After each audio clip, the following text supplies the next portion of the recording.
Hello বন্ধুরা, আমি পায়েল তোমাদের প্রত্যেককে আমার চ্যানেল অগ্নিশা সায়েন্স ক্লাসে স্বাগত। যারা নতুন নতুন আমার চ্যানেলে জয়েন করেছো সবাইকেই অনেক অনেক ওয়েলকাম আমার চ্যানেলে। আশা করি সবাই ভালো আছো, সুস্থ আছো। আজকে আমি যেটা দিচ্ছি তোমাদের ক্লাস 11 বায়োলজি ফাইনাল এক্সামের সাজেশনস। এক্সাম হবে তোমাদের ফেব্রুয়ারি বা মার্চ মাসে। জেনারেলি যখন শেষ হয়ে যায় এক্সামটা মাধ্যমিক, তারপরে 11 আর এইচএস এর এক্সাম শুরু হয়। তো ফেব্রুয়ারির শেষ দিক থেকে এক্সাম শুরু হতে পারে বা মার্চে তোমাদের এক্সাম হবে ফাইনাল এক্সাম। সেখানে ইউনিট 4 থেকে কিরকম ধরনের কোয়েশ্চেন আসবে, এমসিকিউ কোনগুলো তোমরা পড়বে, যেগুলো ইম্পর্টেন্ট প্রত্যেকটাই আমি এখানে আলোচনা করে দিচ্ছি তোমাদের সাথে। যেরকম ভাবে চ্যাপ্টার 10 উদ্ভিদ ও খনিজ পুষ্টি থেকে তোমরা কোয়েশ্চেন দেখতে পাবে ক্লাস 11 ফাইনাল এক্সামে 2024 এর জন্য, যেগুলো বেশি ইম্পর্টেন্ট আমি একদম লাস্টে গিয়ে আলোচনা করব তোমাদের সাথে। যারা কম্পিটিটিভ এক্সামকে টার্গেট করছো, নিট কে, আইআইটি জ্যাম কে, জেই কে, নার্সিং এন্ট্রান্স কে, পিএমটি কে, বা রিসার্চার হতে চাও, গ্র্যাজুয়েশন করবার জন্য সেন্ট্রাল ইউনিভার্সিটি কোনো এন্ট্রান্স এক্সাম দিতে চাও, যেখানে বায়োলজি রয়েছে, তোমরা অতি অবশ্যই চ্যানেলকে সাবস্ক্রাইব করে নেবে। যারা ওয়েস্ট বেঙ্গল বোর্ডের স্টুডেন্ট বেঙ্গলি মিডিয়ামে, কারণ আমি চ্যাপ্টার ভিত্তিক সাজেশনস দিয়ে দেওয়ার পরে তোমাদের সাথে এনসিইআরটি বেসড কোয়েশ্চেন অ্যান্সার আলোচনা করব। সেগুলো এনসিইআরটি এক্সাম্পলার সলিউশন, ফিঙ্গার টিপসে যে ধরনের কোয়েশ্চেন আছে, যেগুলো কম্পিটিটিভ এক্সামে যে ধরনের কোয়েশ্চেন আসে সেরকম ধরনের কোয়েশ্চেন কিন্তু আমি তোমাদের সাথে ডিসকাস করব। তাই অতি অবশ্যই চ্যানেলকে সাবস্ক্রাইব করে নিও। যারা কম্পিটিটিভ এক্সামকে টার্গেট করছো, এই ভিডিওটার সাথে সাথে ওই এমসিকিউ ভিডিওগুলো তোমাদের দেখতে হবে। যারা ক্লাস 11 এখন পড়ছো, তোমরা নিট দেবে 2025 এ, প্রিপারেশনটা সাথে সাথেই শুরু করে দাও। ক্লাস 11 এ কোয়েশ্চেন প্যাটার্ন আলাদা আসে, মানে তোমাদের ব্রড কোয়েশ্চেন লিখতে হয়, কিন্তু যে কোনো কম্পিটিটিভ এক্সামে এমসিকিউ টাইপে কোশ্চেন আসে। সিলেবাসটা 11-12 টোটালটা মিলে, তাই সিলেবাস কম্পিটিটিভ এক্সামের জন্য আলাদা হয়ে যাবে না, কোশ্চেন প্যাটার্ন আলাদা হয়। যদি তোমরা এখন থেকেই প্রিপারেশন শুরু করে নাও কম্পিটিটিভ এক্সামের জন্য প্লাস ক্লাসের এক্সামের জন্য, তাহলে কিন্তু এরকমও হতে পারে তোমাদের একটাও ড্রপ না নিয়ে ক্লাস 12 এর সাথে সাথেই তোমরা যে কোনো কম্পিটিটিভ এক্সাম দাও না কেন সেটাকে ক্লিয়ার করে নেবে। কনসেপ্ট গুলো তো আলাদা থাকে না, কনসেপ্ট একই থাকে, কোয়েশ্চেন আসার ধরনটা আলাদা হয়ে যায়। তাই তোমরা কখনোই কম্পিটিটিভ এক্সামের প্রিপারেশনটা আর ক্লাসের এক্সামের প্রিপারেশনটাকে আলাদাভাবে এটা মনে করে নিও না, একসাথেই পড়তে শুরু করো। যেই কনসেপ্ট গুলো তোমরা ক্লিয়ার করছো 11 এ, যেগুলো শুধু 11 এর জন্য আছে, সেগুলো খুব ভালোভাবে পড়ো। যেগুলো কম্পিটিটিভ এক্সামের জন্য আরো ইনক্লুড করতে হবে, সেইগুলো ক্লাসের পরীক্ষাগুলো হয়ে যাওয়ার পর যে টাইমটা তোমরা পাও, মোটামুটি মার্চে তোমাদের ক্লাস 12 এর এক্সাম শেষ হয়ে যায়, তারপরে মেতে এক্সাম হয়, তাহলে মধ্যেখানে মার্চের দিন, এপ্রিলের দিন, মের দিন যেই টাইমগুলো পাচ্ছ, সেখানে তোমরা বেশি করে কোয়েশ্চেন অ্যান্সার প্র্যাকটিস আর রিভিশনটা করো, যাতে ফার্স্ট অ্যাটেম্পটেই ক্লিয়ার করতে পারো। এই চেষ্টাটা শুরু করো। এবারে যদি ফার্স্ট অ্যাটেম্পটে ক্লিয়ার হলো না, তাহলে মোটামুটি একটা আইডিয়া তো পাবে যে কোথার থেকে কিরকম ধরনের কোয়েশ্চেন আসছে, কিভাবে তোমাদের প্রিপারেশনটা নিতে হবে। যাদের যেই এক্সামটা দেওয়ার ইচ্ছে রয়েছে সেই এক্সামের জন্য আবার প্রিপারেশন শুরু করো, নতুন প্যাটার্নের সাথে, নতুন প্ল্যানিং এর সাথে, নতুন স্ট্র্যাটেজির সাথে।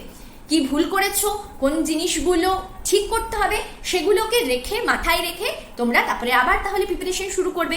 কিন্তু আমি বলবো যারা এখন ক্লাস 11 এ পড়ছো, সাথে সাথেই কিন্তু এমসিকিউ গুলো দেখতে শুরু করে দাও। এক্ষেত্রে তোমাদের কিছু ক্ষতি হবে না, কারণ কনসেপ্ট সবসময় সব জায়গায় একই। লিখতে হবে ক্লাস 11 এর জন্য 2 নম্বর, 3 নম্বর, ম্যাক্সিমাম 4 নম্বরের কোয়েশ্চেন। 5 মার্কসের কোয়েশ্চেন গুলো 2+3 তে ডিভাইড করা থাকে বা 4+1 এ ডিভাইড করে আসে। তো ম্যাক্সিমাম যত বড় কোয়েশ্চেন তোমাদের লিখতে হবে, অ্যাটেম্প্ট করতে হবে 4 মার্কসের কোয়েশ্চেন, সেটা জেনারেলি আকার কোয়েশ্চেনটাই হয়। যারা কম্পিটিটিভ এক্সামের জন্য প্রিপারেশন নেবে ভাবছো, তারা এই ভিডিওগুলোর সাথে যেই এমসিকিউ টাইপ ভিডিও দেবো আমি কোয়েশ্চেন অ্যান্সারের, সেগুলো অতি অবশ্যই দেখবে। কিভাবে ইউনিট 4 উদ্ভিদ শারীরবৃত্ত থেকে যে কোয়েশ্চেন আসবে, সেগুলো আমার ফার্স্ট পার্টে আলোচনা করা হয়ে গেছে, চ্যাপ্টার 9 যখন পড়েছিলাম, আর এখন আলোচনা করছি না, একেবারে আমি চলে আসছি কি দিয়েছি সেই মেন পয়েন্টে। এমসিকিউ কোয়েশ্চেন যেগুলো দিয়েছি দেখো, নাইট্রাইটকে নাইট্রেটে পরিণত করে কে? রাইজোবিয়াম। রাইজোবিয়াম মনে রেখো নাইট্রোজেন ফিক্সেশন মানে নাইট্রোজেন সংবন্ধনে একটা মিথজীবী ব্যাকটেরিয়া। থায়োব্যাসিলাস, থায়োব্যাসিলাস, মাইক্রোকক্কাস, এগুলো ডিনাইট্রিফাইং ব্যাকটেরিয়া। Lactobacillus, nitrobacter. নাইট্রাইটকে নাইট্রেটে পরিণত করে নাইট্রোব্যাক্টার। আরেকটা মনে রাখবে, নাইট্রিফিকেশনস ব্যাকটেরিয়া যেটা রয়েছে, যেগুলো অ্যামোনিয়া থেকে প্রডিউস করছে নাইট্রাইট, সেই ব্যাকটেরিয়াটা হলো নাইট্রোসোমোনাস। ঠিক আছে। তাহলে যতগুলো ব্যাকটেরিয়া, এগুলো তোমরা ক্লাস 10-এও পড়েছো, যেই নাইট্রোজেন ফিক্সেশন যেই ব্যাকটেরিয়াগুলো সেখানে পড়েছিলে সেগুলোও কিন্তু এখানেও ইম্পর্টেন্ট। যে কোনো কম্পিটিটিভ এক্সামের জন্য কিন্তু ইম্পর্টেন্ট, ব্যাকটেরিয়ার নাম জিজ্ঞেস করে। আবার এভাবেও কোশ্চেনটা আসতে পারে, মিথজীবী ব্যাকটেরিয়ার নাম লেখো, স্বাধীনজীবী ব্যাকটেরিয়া এগুলোর মধ্যে কি সেগুলো লেখো, স্ট্রেস এলিমেন্ট এদের মধ্যে কোনগুলো নয় লেখো। এই কোশ্চেন্সগুলো আবার যেগুলো তোমরা 9-10-এ পড়ে এসছো, এই কোশ্চেন্সগুলো আবার কম্পিটিটিভ এক্সামেও রিপিট পাবে, ক্লাস 11-এর কোশ্চেনেও রিপিট পাবে। নেক্সট পয়েন্ট কি, উদ্ভিদের পাতা হলুদ হওয়াকে ক্লোরোসিস বলে, মানে ক্লোরোফিলটা সিনথেসিস হয় না, ক্লোরোফিল যেটা সবুজ পিগমেন্টটা তৈরি করে, এটা কেন ঘটে? এবারে একটা জিনিস মনে রাখবে, যে কোনো রোগ কিন্তু শুধুমাত্র একটা মলিকিউলসের ওপর বা এলিমেন্টের ওপর ডিপেন্ড করে না। একটা রোগ হওয়ার পেছনে অনেক ক্ষেত্রে অনেকগুলো এলিমেন্ট কিন্তু ক্রিয়া করে, অনেকগুলোর এলিমেন্টের অভাব হয়, ডেফিসিয়েন্সি হয়, যার জন্য ক্লোরোসিসটা দেখতে পাই, নেক্রোসিসটা দেখতে পাই। তো কোনো একটা ডিজিজ হওয়ার জন্য, অনেক কটাই ডিজিজ আছে সেরকম হওয়ার জন্য সেখানে অনেক কটা এলিমেন্টই হেল্প করে। তোমাদের দেখতে হবে যেই অপশনসগুলো রয়েছে সেগুলোর মধ্যে কোন অপশনটা কারেক্ট হচ্ছে। এখানে যেই অপশনসগুলো রয়েছে অ্যান্সার হয়ে যাবে 2-এরটা সি অপশন, ম্যাগনেসিয়াম করছে ক্লোরোসিস রোগটা সৃষ্টি। এছাড়া যদি তোমরা আরো এলিমেন্টের নাম বলো, নাইট্রোজেন হবে, জিঙ্ক হবে, পটাশিয়াম হবে, আয়রন হবে, মলিবডিনাম হবে, সালফার হবে। ঠিক আছে, এটা আমি শুধু ক্লোরোসিসের কথা বললাম।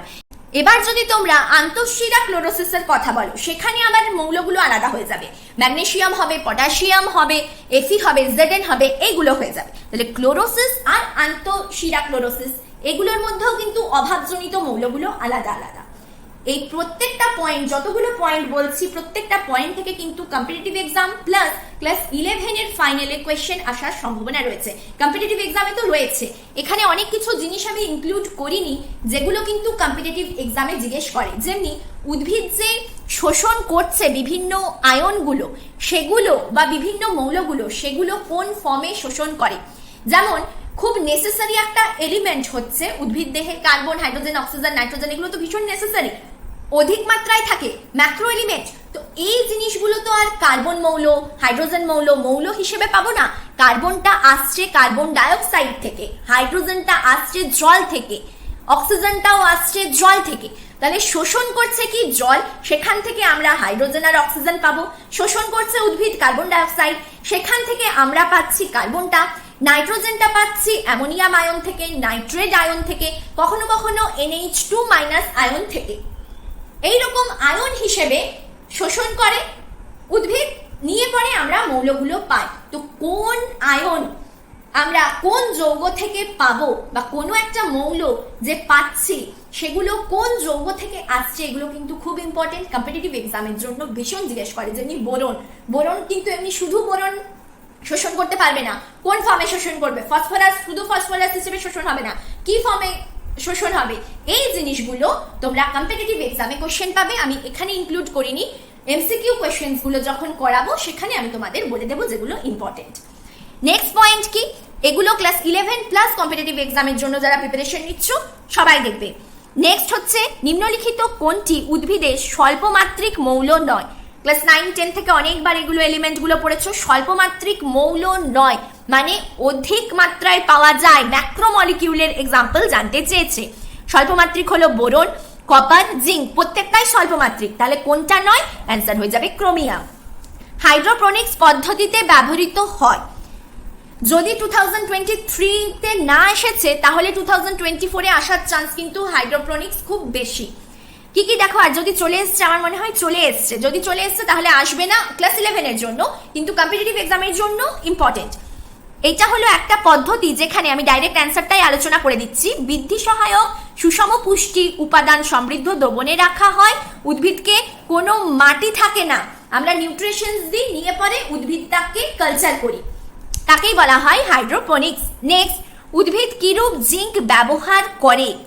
উদ্ভিদের ক্ষেত্রে জিঙ্কটা আয়ন হিসেবে থাকে, ঠিক আছে, জিঙ্ক +2 হিসেবে ব্যবহার করতে পারে। মধ্য ল্যামিনার ভীষণ important question, up to competitive exam এখনকার জন্য ইম্পর্টেন্ট, ক্লাস 12-এও আসতে পারে এইচএস এক্সামের জন্য, প্লাস যে কোনো কম্পিটিটিভ এক্সামে এনএম জিএনএম দাও, নিট দাও, বিএসসি নার্সিং দাও, ভীষণ অনেকবার এসছে কোয়েশ্চেনটা। মধ্য ল্যামিনাতে ক্যালসিয়ামও থাকে, ম্যাগনেসিয়ামও থাকে। এবারে যদি এখানে ক্যালসিয়াম না দিয়ে ম্যাগনেসিয়াম থাকতো, অ্যান্সার হয়ে যেত কিন্তু তোমাদের ম্যাগনেসিয়াম। তাহলে 6টা বি অপশন হবে। তাহলে দুটোই যে থাকে, ক্যালসিয়াম ম্যাগনেসিয়াম, দুটো নামই মনে রেখো। তাহলে এটা মধ্য ল্যামিনা মানে কার পার্ট? কোষ প্রাচীর। তাহলে এইভাবেও আসতে পারে উদ্ভিদের কোষ প্রাচীরে কোন মৌলটার বেশি পরিমাণে দেখতে পাওয়া যায়, মধ্য ল্যামিনা না বলে কোষ প্রাচীরও দিতে পারে তোমাদের। নেক্সট কোয়েশ্চেন 7 নম্বরেরটা দেখো, নিম্নলিখিত ভীষণ ইম্পর্টেন্ট, নিম্নলিখিত কোনটি স্বল্পমাত্রিক ও অতিমাত্রিক পরিপোষকের জোরটা সঠিক, মানে এক্সাম্পল গুলো জানতে চেয়েছে তোমাদের। বোরন মানে প্রথমে দিয়েছি স্বল্পমাত্রিক, তারপরে অধিমাত্রিক। বোরন ঠিক আছে, এফি ঠিক আছে, পটাশিয়াম না, এখানেই ভুল হয়ে গেল, পটাশিয়াম স্বল্পমাত্রিক নেই। তাহলে পটাশিয়াম যেখানেই রয়েছে সেগুলো বাদ, ফসফরাসও নয় বাদ, মানে এই 3টে অপশনই বাদ চলে গেল। অ্যান্সার কারেক্ট অপশন তোমরা বি পেয়ে যাবে। ট্রেস এলিমেন্ট বা micro element copper, zinc, boron, molybdenum, এফি। তারপরে কি অতিমাত্রিক পরিপোষকের যেই মৌলগুলো হবে, মানে বলতে পারি macro element, nitrogen, phosphorus, potassium, sulphur, carbon, hydrogen, calcium, সমস্তগুলোই। নেক্সট পয়েন্ট, নিম্নলিখিত কোন উদ্ভিদটি মাটিকে নাইট্রোজেন সমৃদ্ধ করে তোলে? মেনলি মাটিতে নাইট্রোজেন সমৃদ্ধ করে তোলে যেগুলো লেগুমিনাস উদ্ভিদ। এখানে যতগুলো এক্সাম্পল আছে হয়ে যাবে আলফালফা। নেক্সট, নিম্নলিখিত কোনটি খনিজ আয়ন নয়? Nitrate, magnesium, carbon dioxide, aluminium. বলছে খনিজ আয়ন নয়, আয়ন হিসেবে আমরা পাবো না কার্বন ডাইঅক্সাইড, এটা গ্যাস, খনিজ আয়ন নয়। নেক্সট, নিম্নলিখিত কোন মৌলটি নাইট্রেট রিডাকটেজ উৎসেচকের কাজে ব্যবহৃত হয়? Important point, up to competitive exam পর্যন্ত নাইট্রোজেন রিডাকটেজ উৎসেচকের হিসেবে কাজে লাগে মলিবডিনাম, MO হয়ে যাবে সঠিক অ্যান্সার। 11টা, heart rot of beet root, মানে বিটের মধ্যে, বিটের মূলে একটা ডিজিজ হয়ে যায়, সেটাকে হার্ট রট বলে। এটা কোন মৌলের ডেফিসিয়েন্সির ফলে আমরা দেখতে পারবো? এটাও কিন্তু ইম্পর্টেন্ট একটা পয়েন্ট, বোরনের অভাবে দেখতে পাওয়া যায়। নিম্নের কোনটি উদ্ভিদের পরিপোষক নয়? পরিপোষক নয় মানে কোনটা আমরা শোষণ করছি না, আমরা মানে উদ্ভিদরা শোষণ করে না। কার্বন ডাইঅক্সাইড গ্যাস শোষণ করে, খনিজ আয়ন শোষণ করে, জল শোষণ করে।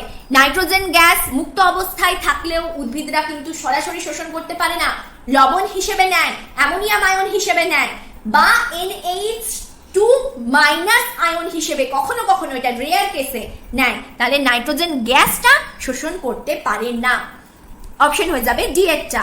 নেক্সট 13টা, Mg+2 Fe+2 উদ্ভিদের ক্লোরোফিল গঠনের জন্য খুবই প্রয়োজনীয় মৌল।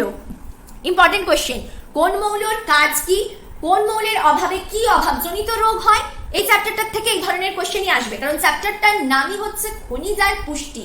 কোন খনিজ কিরকম পুষ্টি দেয়, মানে তার কাজ কি, আর যদি পুষ্টি না পেলো তাহলে কি রোগ হলো, এইগুলোই এখানে রয়েছে। আর আরেকটা পয়েন্ট যেটা রয়েছে সেটা হচ্ছে কি নাইট্রোজেন ফিক্সেশন, সেখানে ব্যাকটেরিয়াগুলোর এক্সাম্পল গুলো জিজ্ঞেস করে। তারপরে ডিনাইট্রিফিকেশন কাকে বলে জিজ্ঞেস করে। জীবজ নাইট্রোজেন সংবন্ধনের গুরুত্ব 2024 এর জন্য কিন্তু ইম্পর্টেন্ট, গুরুত্বটা কাকে বলেও দিতে পারে, গুরুত্বটা বেশি ইম্পর্টেন্ট। যেগুলো ইম্পর্টেন্ট আমি লাস্টে গিয়ে বলে দিচ্ছি। নেক্সট 14 নম্বর, ব্যাকটেরিয়ার নাইট্রোজেন আবদ্ধকরণে ব্যবহৃত উৎসেচকটা হলো নাইট্রোজিনেজ। ইম্পর্টেন্ট কম্পিটিটিভ এক্সামের জন্য, ক্লাস 11 এর জন্য ইম্পর্টেন্ট। উদ্ভিদ দেহে সালফারের ভূমিকা কি? উদ্ভিদ দেহে সালফারের ভূমিকা হলো প্রোটিন সংশ্লেষ করা, অ্যামাইনো অ্যাসিড সংশ্লেষ করা। প্রোটিন সংশ্লেষ মানে সেখানে অ্যামিনো অ্যাসিড সংশ্লেষ করতেই হবে, কারণ প্রোটিনটা তৈরি কখন হবে? অ্যামিনো অ্যাসিড গুলো পেপটাইড বন্ধন দ্বারা যুক্ত হয়ে হয়ে প্রোটিন সংশ্লেষ করছে। তাহলে প্রোটিন সংশ্লেষেও হেল্প করতে পারে, অ্যামিনো অ্যাসিডেও সংশ্লেষেও হেল্প করে, আর কিসে হেল্প করে না অয়েল প্রোডাকশনেও কিন্তু হেল্প করে সালফারটা। তাহলে প্রত্যেকটাই কিন্তু মনে রেখো, প্রত্যেকটাই ইম্পর্টেন্ট পয়েন্ট। নেক্সট 1 মার্কস বা 2 মার্কসের যেই পয়েন্টগুলো আসবে, 1 মার্কস বা 2 মার্কস কেন বলেছি, মানে এসএকিউ টাইপ কোশ্চেনেও আসতে পারে। 2 মার্কসের কোয়েশ্চেন্স কিভাবে আসবে, এগুলো 1 মার্কসের পয়েন্টগুলো 1+1 হিসেবে আসতে পারে। হাইড্রোপনিক্স এটা চলে এসছে, যদি আগের বার চলে আসে, আমার যতদূর মনে হচ্ছে 2023-তে হাইড্রোপনিক্স চলে এসছে, তাহলে ক্লাস 11-এ আর এটা রিপিট করবে না কিটা। তবে এই পয়েন্টটা কম্পিটিটিভ এক্সামের জন্য কিন্তু ইম্পর্টেন্ট, যে বিশেষ পদ্ধতিতে মৃত্তিকাবিহীন অবস্থায় উদ্ভিদের মূলকে পুষ্টি দ্রবণে নিমজ্জিত করে উদ্ভিদের বৃদ্ধি ঘটানো হয়, এটাকেই বলা হয় হাইড্রোপনিক্স। দুটি সালোক সংশ্লেষকারী ইম্পর্টেন্ট, এরকম এক্সাম্পল জিজ্ঞেস করে, অণুজীবের নাম লেখো যারা বায়ুমণ্ডলীয় নাইট্রোজেন আবদ্ধ করে বা বলতে পারে মুক্ত নাইট্রোজেন সংবন্ধন করে। আর খেয়াল রেখো বলেছে সালোক সংশ্লেষকারী, মানে সালোক সংশ্লেষও যে এক্সাম্পল গুলো দেবে তারা যাতে সালোক সংশ্লেষও করে। কিছু কিছু ব্যাকটেরিয়া আছে যারা সালোক সংশ্লেষ করে, কিছু কিছু ব্যাকটেরিয়া আছে যারা সালোক সংশ্লেষ করতে পারে না। স্বাধীনজীবী কিছু কিছু ব্যাকটেরিয়া রয়েছে, কিছু কিছু ব্যাকটেরিয়া রয়েছে সেগুলো আবার কেমোট্রপস। তো অনেক রকম ব্যাকটেরিয়ারাও যারা নাইট্রোজেন সংবন্ধন করে তাদেরও আবার অনেকগুলো টাইপ আছে। তো এত ডিটেলস টাইপ এক্সাম্পল গুলো কম্পিটিটিভ এক্সামে আসে। তো এখানে মেইনলি যেটা আসবে এরকম ধরনের কোশ্চেন আসবে, সেখানে খেয়াল রেখো যে অণুজীব এক্সাম্পল তোমরা দেবে, এখানে আমি একটা সায়ানোব্যাকটেরিয়া একটা ব্যাকটেরিয়া দিচ্ছি, তারা যাতে সালোক সংশ্লেষ করতে পারে, জানো নষ্টকও করতে পারে, রোডোস্পাইরালাম তারাও করতে পারে, এটা ব্যাকটেরিয়ার এক্সাম্পল। নেক্সট, অতিমাত্রিক পরিপোষক, এগুলো কি এমসিকিউতেই আসার চান্স বেশি রয়েছে যে অতিমাত্রিক পরিপোষক এদের মধ্যে কোনটা নয়। অতিমাত্রিকটাকে কিভাবে দেবে? ম্যাক্রো এলিমেন্ট এদের মধ্যে কোনটা নয়। স্বল্পমাত্রিকটা কিভাবে দেবে? ট্রেস এলিমেন্ট বা মাইক্রো এলিমেন্ট এদের মধ্যে কোনটা নয়। আরেকটা ইম্পর্টেন্ট 2024-এ আসার চান্স যেটা আছে, এই যে খনিজ মৌলগুলো রয়েছে যদি স্বল্পমাত্রিক বা ট্রেস এলিমেন্ট গুলোর পরিমাণটা বেড়ে যায় তাহলে উদ্ভিদ দেহে কিন্তু বিষক্রিয়া দেখতে পাওয়া যায়, কিছু কিছু প্রতিক্রিয়া দেখতে পাওয়া যায় যেগুলো সাধারণ নয়, একেই বলা হয় খনিজ মৌলের বিষাক্ততা বা বিষক্রিয়া। এই পয়েন্টটার থেকে কিন্তু কোশ্চেন আসার চান্স আছে ক্লাস 11-এও কম্পারেটিভ এক্সামে, ইম্পর্টেন্ট 2024-এ। তাহলে এখানে কি কি এক্সাম্পল গুলো দেখে নিও। এমসিকিউ টাইপই জেনারেলি এখান থেকে আসবে তোমাদের, carbon, hydrogen, oxygen, nitrogen, phosphorus, potassium, sulphur, magnesium, calcium আর chromium. Trace element, micro element বা স্বল্পমাত্রিক পরিপোষক, লোহা, zinc, manganese, boron, copper, molybdenum, chlorine, nickel. Next point, important point, class 11-এর থেকেও আসতে পারে বা এগুলো এমসিকিউ হিসেবে কম্পিটিটিভ এক্সামেও আসতে পারে। ক্লাস 11-এ কিভাবে আসবে, এত বড় পয়েন্টগুলো আসবে না, দিয়ে দিল যে অত্যাবশ্যক পরিপোষকে যে কোনো দুটো বা একটার ভূমিকা লেখো। তো আমি প্রত্যেকটাই লিখে দিয়েছি, মানে যতগুলো লিখে দিয়েছি এগুলো তো ক্লাস 11-এর জন্য মনে রাখবে, কম্পিটিটিভ এক্সামের জন্য মনে রাখবে, এই পয়েন্টগুলো মনে রাখতেই হবে। আর আমি এমন ভাবেই দিয়েছি যাতে যদি এমসিকিউ টাইপ কোশ্চেন আসে বা পার্টিকুলার একটা পয়েন্ট তুলে দিয়ে দেয় কম্পিটিটিভ এক্সামে, তাহলে তোমরা যাতে ধরতে পারো। তোমরা যখন নোটটা বানাবে এরকম ভাবেই কিন্তু বানিও নোটটা। ক্যালসিয়াম, ম্যাগনেসিয়াম মধ্যচ্ছদা বা বলতে পারো এটা, খেয়াল রেখো মধ্যচ্ছদাটাই থাকছে কোষ প্রাচীরে, মধ্য ল্যামেলা যেটাকে বলা হয় কোষ প্রাচীরের পার্ট, তাহলে এটা থাকছে কোন গঠনে? কোষ প্রাচীর গঠনের উপাদান বা মধ্যচ্ছদা বা মধ্য ল্যামেলা গঠনের উপাদান। নেক্সট, ম্যাগনেসিয়াম আর আয়রন ক্লোরোফিল গঠন করছে, এন মানে নাইট্রোজেন, অ্যামিনো অ্যাসিডে কোথায় কোথায় থাকে, কোন কোন গঠনে? প্রোটিনে থাকে, নিউক্লিক অ্যাসিডে থাকে, অক্সিন আর সাইটোকাইনিনের জন্য থাকে। জিবরেলিন এমন একটা হরমোন, সেটা নাইট্রোজেন বিহীন হরমোন, সেখান থেকেও যখন হরমোন চ্যাপ্টারটা এরপরে পড়বে সেখান থেকেও এই কোশ্চেনটা আসতে পারে যে এমসিকিউতে একটা নাইট্রোজেন বিহীন হরমোনের নাম লেখো। পি, ফসফরাস কোথায় লাগে? ডিএনএতে বা ফসফোলিপিডে, আরএনএতে এবং এফি সাইটোক্রোম গঠনে একটা মৌল, গঠনকারী মৌল। এফি সাইটোক্রোম, সাইটোক্রোম হচ্ছে এমন একটা প্রোটিন যেটা এফিটাকে পরিবহন করে বা বলতে পারো এরকম একটা প্রোটিন যেগুলো ইলেকট্রন পরিবহন করে। ইলেকট্রন পরিবহন কেন করছে না? এফিটা তখন এফি হিসেবে থাকে না, আয়ন হিসেবে থাকে। যেহেতু আয়ন হিসেবে থাকে, নিউট্রাল করবার জন্য ইলেকট্রন পরিবহন করতে হয়, কারণ এফি তো পজিটিভ চার্জ, তাকে নিউট্রাল করতে কি লাগবে? পজিটিভ চার্জেই তো থাকে এফিটা, +2 বা +3, তাকে নিউট্রাল করবার জন্য ইলেকট্রনের প্রয়োজন, তাই ইলেকট্রন পরিবহনেও সাইটোক্রোম সাহায্য করে। ইম্পর্টেন্ট পয়েন্ট কম্পিটিটিভ এক্সামের জন্য। নেক্সট, আর যদি অত্যাবশ্যক পরিপোষক যে কোনো দুটো বা চারটে এরকম কোশ্চেনটা দিল, তাহলে তো যা খুশি যেটাই লিখবে এই হিসেবে এরকম ভাবেই লিখবে, যে কোনো দুটো দিয়ে দিলে ক্যালসিয়াম, ম্যাগনেসিয়াম, ফসফরাস, যেটা তোমাদের মনে থাকবে ক্যালসিয়াম, ম্যাগনেসিয়াম বা নাইট্রোজেন, এই হিসেবে তোমরা দিতে পারো এক্সাম্পলটা। এবারে হচ্ছে কি, ম্যাগনেসিয়াম যেটা রয়েছে আরেকটা কাজ করে কিভাবে, একটা তো গঠনগতভাবে অত্যাবশ্যক, আরেকটা হচ্ছে শক্তি উৎপাদনের ক্ষেত্রে অত্যাবশ্যক। ম্যাগনেসিয়ামটা ক্লোরোফিল গঠন করে। ক্লোরোফিল কিসে কাজে লাগে? সালোক সংশ্লেষ প্রক্রিয়ায় কাজে লাগছে। সালোক সংশ্লেষে কি শোষণ করছে? সূর্যালোকের যে ফোটন কণাগুলো রয়েছে ক্লোরোফিল শোষণ করে দুটো তরঙ্গ দৈর্ঘ্যে, একটা PS1 চলে, PS2 চলে, ক্লাস 9-এ তোমরা পড়েছো। আবার পড়বে সালোক সংশ্লেষটা। সালোক সংশ্লেষে আলোক শক্তি রাসায়নিক শক্তিতে রূপান্তরিত করতে যেহেতু ক্লোরোফিল হেল্প করছে, ক্লোরোফিলের গঠনে যেহেতু ম্যাগনেসিয়াম আছে, তাহলে ম্যাগনেসিয়াম শক্তি উৎপাদনে সহায়তা করছে। তারপরে ফসফরাস, এটিপি, জিটিপি, দেখতেই পাচ্ছ পি রয়েছে, এগুলোও কি শক্তি উৎপাদনে সহায়তা করছে। এটিপিটা কোষের মাইটোকন্ড্রিয়ায় তৈরি হয় বলে কোষের মাইটোকন্ড্রিয়াকে কি বলা হয়, কোষের শক্তিঘর। তাহলে এগুলো উচ্চ শক্তি সম্পন্ন যৌগ গঠনে ফসফরাস হেল্প করছে। জিঙ্ক কোন এনজাইমের সাথে কাজ করে, কার্বনিক অ্যানহাইড্রেজ ও অ্যালকোহল ডিহাইড্রোজেনেজের কোফ্যাক্টর হিসেবে জিঙ্ক কাজ করে। অনেকগুলো এনজাইম রয়েছে, অনেকগুলো প্রোটিন রয়েছে বা উৎসেচক রয়েছে, সেগুলো যখন কাজ করছে, ফাংশন করছে, কোনো রিঅ্যাকশনস গুলোকে কন্ট্রোল করছে, তাদের ক্ষেত্রে কিন্তু আয়নের দরকার হয়, তবেই তারা অ্যাক্টিভ হয় বা ইনঅ্যাক্টিভ হয়। অনেক এনজাইমের ক্ষেত্রে অ্যাক্টিভ হওয়াটা ইনঅ্যাক্টিভ হওয়াটা ডিপেন্ড করে যায় খনিজ মৌলের ওপর। শুধু খনিজ মৌল বলবো না, সেগুলো পার্টিকুলারলি একটা স্টেটে যখন থাকবে, মানে জিনটা যখন জিঙ্ক +2 তে থাকবে, তখনই কিন্তু কাজটা করবে, অ্যাক্টিভ হবে। তো অ্যাক্টিভ থাকার জন্য পার্টিকুলার একটা আয়নিক ফর্মে থাকতে হবে, ঠিক আছে। নেক্সট Mg+2 হেক্সোকাইনেজের কোফ্যাক্টর হিসেবে কাজ করে। ফসফেট আর কার্বনেট বাফার রূপে কাজ করে, মানে কোষের প্রোটোপ্লাজমের মধ্যে পিএইচটাকেও তো মেনটেন রাখতে হবে। পিএইচ পরিবর্তন হয়ে গেলেও কিন্তু কোষের সঠিক রাসায়নিক বিক্রিয়াগুলো হবে না, মানে সেল ডেথ হয়ে যাবে, কোষটা মৃত হয়ে যাবে। তাই পিএইচটাকে মেনটেন করবার জন্য ফসফেট আর কার্বনেটটা বাফার রূপে কাজ করে। Na+, K+, sodium ion, potassium ion, এগুলোকে একযোজী আয়ন বলে। কোষ পর্দার ভেদ্যতা বৃদ্ধি করতে সহায়তা করে, আর কোষ পর্দার ভেদ্যতা হ্রাস করতে সাহায্য করে ক্যালসিয়াম+2 দ্বিযোজী আয়ন। K+2 পত্ররন্ধ্র উন্মোচনে সহায়তা করে, ভীষণ এই পয়েন্টটা ইম্পর্টেন্ট। কম্পিটিটিভ এক্সামেও কিন্তু এই পয়েন্টটা অনেকবার আসে, কিংবা এভাবেও আসতে পারে, রসস্ফীতি রক্ষা করে কে, সেটাও হয়ে যাবে পটাশিয়াম মৌল। আয়রন আর কপার ইলেকট্রন পরিবহনে সহায়তা করছে। বোরন আর পটাশিয়াম ফ্লোয়েমের মাধ্যমে খাদ্য পরিবহনে সহায়তা করছে। তারপরে কি, এটাও ইম্পর্টেন্ট পয়েন্ট, বিষক্রিয়া দেখায় কোন মৌল, কপার, ম্যাঙ্গানিজ, জিঙ্ক। আরো বিষক্রিয়া দেখায় অল্প পরিমাণ, খুব অল্প পরিমাণ বেড়ে গেলেই উদ্ভিদ দেহে বিষক্রিয়া দেখতে পাওয়া যায়, সেটা নিকেল আর সেলেনিয়াম। নেক্সট Na আর K, এই যে দুটো রয়েছে, এদের ক্ষেত্রে, এই দুটো মৌলের ক্ষেত্রে বিরোধিতামূলক প্রভাব দেখতে পাওয়া যায়। মানে কি, একটা যদি বেশি শোষণ হয় তাহলে অপরটার শোষণটাকে কমিয়ে দেয়, এটাকেই বলা হয় বিরোধিতামূলক প্রভাব, যেটা পটাশিয়াম আর ক্যালসিয়াম মৌলের মধ্যে দেখতে পাওয়া যায়। Next point, chlorosis. এইভাবে কোশ্চেন আসতে পারে, ক্লোরোসিস কি, কোন মৌলের অভাবে হয়, কিংবা দিতে পারে ক্লোরোসিস আর নেক্রোসিস। নেক্রোসিসটাও একটা ডিজিজ, যখন উদ্ভিদের কলা কোষ মৃত হয়ে যাওয়ার পরে যে আমরা ছাপ দেখতে পাই, এক একটা পাতার মধ্যে কালো কালো ছাপ হয়ে যায় না, কালো কালো স্পট যেগুলো হয়ে যায়, সেগুলোকে বলা হয় নেক্রোসিস। তো সেই নেক্রোসিসটা বা ক্লোরোসিসটা, পাতা হলুদ হয়ে যাওয়া, এগুলো হচ্ছে কিন্তু খনিজ মৌলের অভাবে। সঠিক পরিমাণ যতটা দরকার ততটা পাওয়া যায় না, তাই জন্য হয়। শুধু একটা তার জন্য দায়ী নয়, অনেকগুলো মৌলই দায়ী হয়ে যায়। যদি অনেকগুলো মৌলের ডেফিসিয়েন্সি হয়, বিশেষ করে ম্যাগনেসিয়ামটা বেশি এফেক্ট করে ক্লোরোসিসের জন্য। তো এরকম ভাবেও কোশ্চেনটা আসতে পারে, বা আসতে পারে পার্থক্য লেখো ক্লোরোসিস আর নেক্রোসিস। নেক্সট, আচ্ছা এটা বললাম না, ক্লোরোসিস কি, ক্লোরোফিল উপাদানের হ্রাসের ফলে উদ্ভিদের পাতা হলুদ হয়ে যায়, হলুদ বর্ণের হয়ে যায়, এটাকেই বলা হয় ক্লোরোসিস। ইম্পর্টেন্ট পয়েন্ট, সিগন্যাল ট্রানজাকশনকে নিয়ন্ত্রণ করে ক্যালসিয়াম। ফেরিডক্সিন সাইটোক্রোম নামক ইলেকট্রন বাহকের মুখ্য উপাদান, Fe বা লোহা। নেক্সট, আরএনএ পলিমারেজের উৎসেচককে সক্রিয় করে ম্যাঙ্গানিজ। এই যে পয়েন্টগুলো রেখেছি, এগুলো মেনলি জিজ্ঞেস করে কম্পিটিটিভ এক্সামে। ক্লোরোসিস রোগে, এটা ক্লাস 11এও আসতে পারে, কম্পিটিটিভ এক্সামেও আসে। অভাবজনিত মৌল, nitrogen, magnesium, sulphur, iron, manganese, zinc, molybdenum.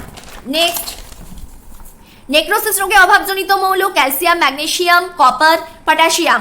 Dieback important, dieback রোগে অভাবজনিত মৌল কপার, পটাশিয়াম। পাতার হুইপটেল রোগে অভাবজনিত মৌল মলিবডিনাম, এটাও ইম্পর্টেন্ট। এক্সট্যান্থিমা, যতগুলো রোগের নাম বলেছি প্রত্যেকটাই দেখে রেখো, হয়তো এখান থেকে এরকম ভাবে কোশ্চেনটা তোমাদের 2 মার্কসে দিয়ে দিল, যে কোনো 4টে মৌলের অভাবজনিত রোগ তোমরা লেখো। তাই যতগুলো রোগ মেইনলি মেনশন করেছি, আরো অনেকগুলো রোগ হয়, কিন্তু ক্লাস 11 এর জন্য এই পয়েন্টগুলো একটাও মিস করবে না তোমরা। এক্সট্যান্থিমা রোগে অভাবজনিত মৌল Cu, যেগুলো ক্লাস 11 এর জন্য এর আগে ইউনিটগুলো দিয়েছি, সেগুলো আমি ডেসক্রিপশনে লিংক দিয়ে দেবো। যখনই তোমরা দেখবে, পার্ট 1 থেকে দেখবে, বুঝতে সুবিধা হবে। যারা ওয়েস্ট বেঙ্গল বোর্ডের বেঙ্গলি মিডিয়ামের স্টুডেন্ট, অতি অবশ্যই চ্যানেলকে সাবস্ক্রাইব করে নিও, যদি তোমরা টার্গেট করছো কম্পিটিটিভ এক্সামকে। কারণ কম্পিটিটিভ এক্সামে যেখান থেকে কোয়েশ্চেন আসে, সেটা এনসিইআরটি বইকে বেস করে আসে। এনসিইআরটি সবাই পড়ছে, কিভাবে পড়তে হবে, কোন পয়েন্টগুলো ইম্পর্টেন্ট, যেগুলোকে বেশি ফোকাস করছে, সেই জিনিসগুলো ধরে কোয়েশ্চেন প্র্যাকটিস করে তোমাদের কিন্তু এক্সামকে ক্র্যাক করতে হবে। নিটের ক্ষেত্রে যদি বলি, 360 নাম্বারের কোয়েশ্চেন তোমরা পাবে বায়োলজি থেকে। বটানি আর জুলজি দুটো পার্টে আসে, তো মেইনলি 360 50% ওয়েটেজ কিন্তু পেয়ে যাবে কোথা থেকে, বায়োলজি থেকে। তাই যারা টার্গেট করছো কম্পিটিটিভ এক্সাম দেওয়ার, ডাক্তার হওয়ার, নিট দেওয়ার, তারা কিন্তু এখন থেকে ক্লাস 11 এর সাথে পড়াটা পড়তে শুরু করো। হতে পারে ক্লাস 12-এর পর যখন তুমি দিলে নিট, ক্র্যাক করতে পারলে না, চেষ্টা করবে যাতে পারো, কিন্তু আমি ধরছি যদি না পারলে তাহলে কিরকম ভাবে প্রিপারেশনটা করতে হবে, কি কি পড়তে হবে, সেই রকম হিসেবে নতুন প্ল্যান করে আবার থেকে 1 ইয়ার ড্রপ দিয়ে তোমরা প্রিপারেশন করবে। যাদের 1%ও ইচ্ছে আছে ডাক্তার হওয়ার বা নার্সিং এন্ট্রান্সের এক্সাম দেওয়ার, ফার্স্ট টাইম যদি ক্লিয়ার না হলো, তোমাদের নিজেদের যদি ইচ্ছে আছে হ্যাঁ আমি ডাক্তার হবো, হ্যাঁ আমি নার্স হবো, তাহলে অতি অবশ্যই ড্রপ দিয়ে কিন্তু সেই হিসেবে প্রিপারেশনটা করে তোমরা এক্সাম দেবে। এক্সাম ডেফিনেটলি ক্লিয়ার হবে যদি তোমাদের ইচ্ছে থাকে। হতে পারে ফার্স্ট অ্যাটেম্পটে 11-12-এ সাথে পড়তে পড়তে হয়তো ক্লিয়ার হলো না, অনেক ক্ষেত্রে কিন্তু হয়ে যায়। এখন থেকেই যদি তোমরা পড়তে শুরু করো ক্লিয়ার হয়েও যেতে পারে। এবার ডিপেন্ড করছে সেটা তোমাদের উপর কিভাবে তোমরা সব জিনিসটাকে ট্যাকল করতে পারছো। যদি না হলো, আমি ধরছি ইন কেস যদি করতে পারলে না, একটা এক্সপিরিয়েন্স তো হবে ফার্স্ট অ্যাটেম্প দিয়ে যে কিরকম ভাবে কোয়েশ্চেন্স গুলো আসছে, কিভাবে ডিল করতে হয়। কখনো কখনো প্র্যাকটিসটা সেই লেভেলে নিয়ে যেতে হয় যেখানে তোমাদের ফিজিক্স আর কেমিস্ট্রির যে ম্যাথস কোয়েশ্চেন্স গুলো আসে তার অ্যান্সার যাতে তোমরা দেখেই করতে পারো। কারণ অনেক কোয়েশ্চেন আসে ম্যাথস গুলো ডাইরেক্ট এনসিইআরটির বইয়ে যেগুলো করে দেয় সেখান থেকে কিন্তু ম্যাথস জিজ্ঞেস করে, অনেক ক্ষেত্রেই আসে ডাইরেক্ট এনসিইআরটি বই থেকেই কোয়েশ্চেন, মেইনলি এনসিইআরটি কে ফোকাস করেই কোয়েশ্চেন গুলো দেয়, কিন্তু একদম অ্যান্সারটাও হুবহু তোমাদের যদি তোমরা দেখে নাও, প্র্যাকটিস ওরকম ভাবে হয়ে যায়, তাহলে ডাইরেক্ট তোমরা অ্যান্সারটা লিখে দিতে পারবে, অপশনটা কারেক্ট করে আসতে পারবে। তো প্র্যাকটিসটা কিন্তু ওই লেভেলে তোমাদের নিয়ে যেতে হবে যাতে কোনো পয়েন্ট, কোনো জিনিস এনসিইআরটির বইয়ের থেকে বাদ না যায়, যেগুলো খুব ইম্পর্টেন্ট, আসার চান্স বেশি। ডেরিভেশন জিজ্ঞেস করে না এমসিকিউ টাইপ কোশ্চেনে, কিন্তু ডেরিভেশনের থেকে কোনো একটা ডেরিভেশনের থেকে কি কনক্লুশন এলো সেগুলো স্টেটমেন্ট বেসিস কোশ্চেন কিন্তু জিজ্ঞেস করে।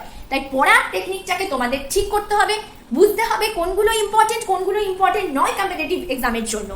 এই জিনিসগুলো যদি ধরতে পারো তাহলে কিন্তু নিট ক্র্যাক করা বা যে কোনো কম্পিটিটিভ এক্সাম ক্র্যাক করাটা তোমাদের ক্ষেত্রে ইজি হবে। কোশ্চেন প্র্যাকটিস করতে হবে, পড়তে হবে।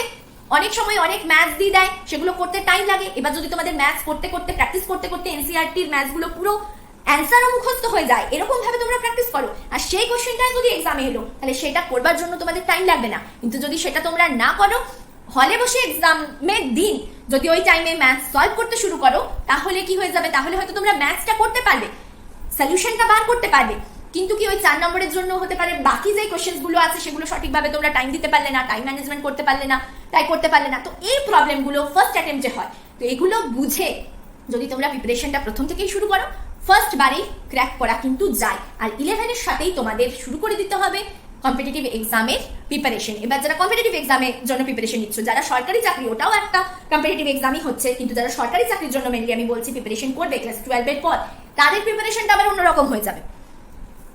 তাদের অত ডিটেলসে বায়োলজি আসবে না, সেগুলো জেনারেল সায়েন্স হিসেবে কোশ্চেন তোমাদের আসবে, মেইনলি 9-10 বেসিসে আসে, কিছু কিছু কোশ্চেন 11-12-এ আসে, কিন্তু সেখানে তোমাদের কারেন্ট অ্যাফেয়ার চলে আসছে, তারপরে স্পোর্টস চলে আসে, রাইটার চলে আসে, মুভি চলে আসে, অনেক কিছু আরো এরিয়া ইনক্লুড হয়ে যায় যেগুলো তোমাদের কভার করতে হয় যারা গভর্নমেন্ট জবের জন্য মানে এসএসসি লেভেলে এক্সাম দিতে চাও তাদের ক্ষেত্রে।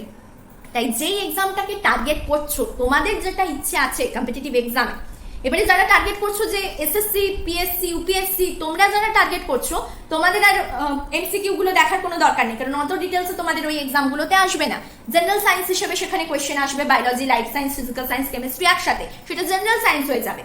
তাই অত ডিটেলসে তোমরা দেখো না যারা ওই সব পরীক্ষায় টার্গেট করবে, যারা নিট, আইআইটি জ্যাম, জেই, এই সমস্ত এক্সামকে, বিএসসি নার্সিং, পিএমটি, এই সমস্ত এক্সামকে টার্গেট করছো, তারাই দেখবে যে ভিডিওগুলো আমি এমসিকিউ এ দেবো। নেক্সট, আন্তঃশিরা ক্লোরোসিস রোগে অভাবজনিত মৌল, সেটা হলো কি লোহা মানে এফি, আয়রন বলতে পারো, potassium, magnesium, manganese, zinc. Necrosis কি যদি দিয়ে দিল, কলাকোষের মৃত্যুর ফলে আবির্ভূত দাগোচ্ছবকে বলা হয় নেক্রোসিস। খুব ইম্পর্টেন্ট। লেগ হিমোগ্লোবিন, সিম্বগোত্রীয় উদ্ভিদ বা সিম্বিগোত্রীয় উদ্ভিদ বাংলাতে বলা হয়, এক্সাম্পল মটর গাছ, তার মূলের অর্বুদে অবস্থিত ভার্টিব্রাটার হিমোগ্লোবিনের মতো গোলাপি বর্ণের লৌহগঠিত রন্ধ্র, এই লেগ হিমোগ্লোবিনটা, যা O2 পরিবহন করে তাকেই লেগ হিমোগ্লোবিন বলে। লেগ হিমোগ্লোবিন নাইট্রোজেন ফিক্সেশনেও কিন্তু হেল্প করে। তো লেগ হিমোগ্লোবিন কি, লেগ হিমোগ্লোবিনের নাইট্রোজেন ফিক্সেশনের ভূমিকা কি, ইম্পর্টেন্ট এই বছরের জন্য। এবারে হিমোগ্লোবিন মানে তো বুঝতেই পারছো, হিমোগ্লোবিন ভার্টিব্রাটের হিমোগ্লোবিন যেটা লোহা গঠিত হয়, রেড কালার হয়।